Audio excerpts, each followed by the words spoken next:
Blanche-Neige de Mark Webb avec Rachel Zegler, Gal Gadot et Andrew Burnap entre autres. C'est tout simplement l'adaptation live du dessin animé Blanche-Neige. Je vais pas faire donc le pitch de l'histoire, tout le monde le connaît. Je vais d'abord dire ce qui est plutôt positif, à savoir le visuel. C'est quasiment, je crois même 100% du fond bleu, tout le long du film, mais on n'a pas forcément cette impression-là, je trouve. Il y a les scènes dans le château, les scènes dehors, dans la forêt. Les nains, je trouve qu'ils sont très très bien faits. D'ailleurs, je sais pas s'ils ont pris exemple de certains personnages, parce qu'il y avait des acteurs, enfin des nains qui faisaient penser à des acteurs, notamment Tommy Lee Jones pour le grincheux. Mais enfin voilà, ça c'était positif. Mais après ça s'arrête là. Déjà, on va commencer par le jeu d'acteur, c'est très moyen. Franchement, Gal Gadot, je trouve que c'est même très mal joué, elle joue vraiment mal la sorcière. La bande de voleurs, ça fait vraiment pitié quoi, ça fait série B quoi, ça fait Xena la guerrière qu'il y avait sur M6 avant. Le niveau est vraiment pas élevé. Les musiques, parce que faut pas oublier qu'on est quand même dans un Disney, donc il y a de la musique. Alors je ne me souviens plus des musiques de Blanche-Neige de l'époque, surtout que je crois que c'est le premier Disney qui était sorti, à part la chanson des 7 nains, et on rentre du boulot, qui du coup est pas mal dans le film, je la trouve bien, la scène est sympa, mais voilà, il y a que elle. Tout le reste est complètement oubliable. Donc il y a vraiment, c'est fou de se rendre compte que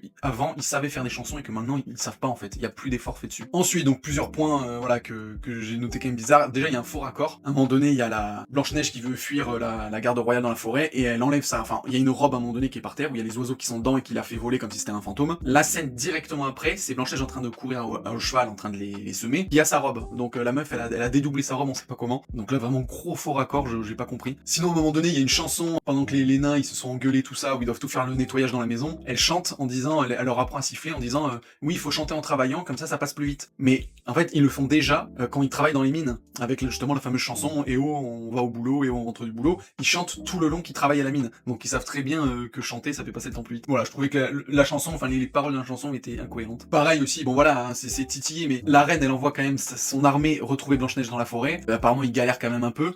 Et elle, la sorcière, quand elle décide de se transformer en vieille pour lui donner la pomme, en fait elle sait exactement où est Blanche-Neige et elle la trouve en 2 secondes. Pourquoi tu demandes à ton armée d'aller la chercher si toi tu sais exactement où elle est? Enfin voilà, c'est pareil, c'est vraiment faut pas chercher. Ensuite, c'est un point vraiment que je trouve mais débile, vraiment inutile, c'est simplet. Comme c'est clairement un film 100% woke, avec tout le bordel qu'il y a eu sur l'actrice, les nains, le fait que ça soit pas des vrais nains. D'ailleurs, c'est marrant parce que dans la bande des voleurs, il y a un vrai nain. Et je trouve que c'est même un peu bizarre parce que on y pense tous quoi. Il y a Blanche-Neige et les 7 nains, on voit que les 7 nains c'est pas des vrais acteurs nains, mais par contre il y a un vrai nain dans la bande des voleurs. Surtout que eux se font appeler des nains. Mais bon voilà, c'était à noter. Et donc chaque nain a une fonction. On a simplet qui est simplet.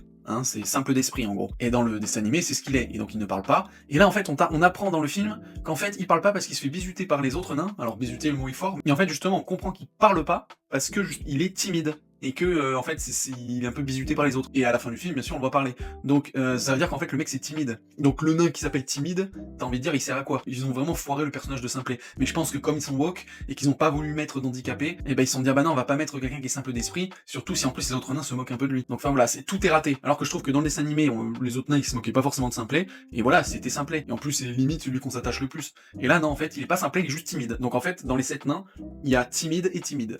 Et enfin il y a la scène du baiser où donc Blanche-Neige elle mange la pomme, elle s'endort, et il y a le prince charmant, en tout cas le chef des voleurs qui tombe amoureux d'elle, qui va l'embrasser. Et là, je ne savais pas s'ils allaient la mettre dans cette scène, parce que bah oui, forcément, vu que c'est woke, il faut pas qu'il y ait de baiser, on n'embrasse pas une femme qui dort et tout ça. Mais ça m'a fait rire, parce que c'est le truc qu'on voit sur les réseaux, en mode non mais ça se fait pas d'embrasser et tout. Mais si on regarde bien, qu'est-ce qu'il y a comme geste de premier secours qui permet de sauver des vies? Le bouche à bouche. Dans Blanche-Neige, le prince il embrasse la fille, mais sauf qu'en fait ça lui permet de reprendre vie en fait, tout simplement. Donc il la sauve en l'embrassant. Donc tous les excités là de woke qui vont crier au scandale, au consentement et tout ça, c'est vraiment débile parce que voilà, le baiser permet de la sauver. Et enfin, je voulais revenir sur l'histoire principale, c'est que quand même on parle d'une sorcière qui mise tout sur la beauté, sur l'apparence, et tout le film c'est ça, c'est l'histoire d'une jalousie de beauté entre femmes. Donc c'est pareil, ça me fait un peu rire sur le fait de remettre à jour ce film Blanche-Neige alors qu'on est sur justement faut arrêter avec le physique des femmes, etc. Faut s'accepter. Et là clairement le film c'est je suis la plus belle du royaume, et en fait non, il y a une jeune encore plus belle que toi, et du coup elle est jalouse d'elle. Petite nuance, c'est vrai qu'à la fin on entend le miroir qui donne une précision au fait que Blanche-Neige elle est non seulement belle, mais elle est belle de l'intérieur, et que c'est ça qui compte comparé à la reine qui est juste belle superficiellement. Mais bon voilà, c'est quand même un message